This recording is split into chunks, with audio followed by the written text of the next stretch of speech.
Bali, meron tayo dito mga kabady, Honda Click, magpaparemap. Since na bagong bili lang yung pipe niya na open pipe. Ito yung top speed niya ngayon. Kung makikita nyo, may mga 7 seconds bago niya ma-hit yung top speed niya na 118. So, hintayin natin yung after remap niya kung ilan yung magiging top speed niya.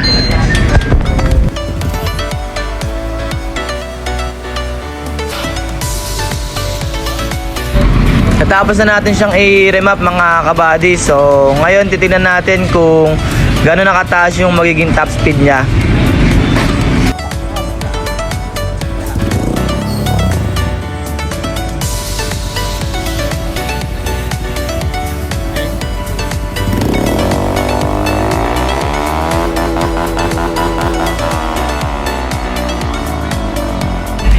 So kung makikita nyo mga kabady, bali inabot siya ng 3 seconds bago ma-hit yung top speed niya na 123. So ulitin natin para sigurado tayo.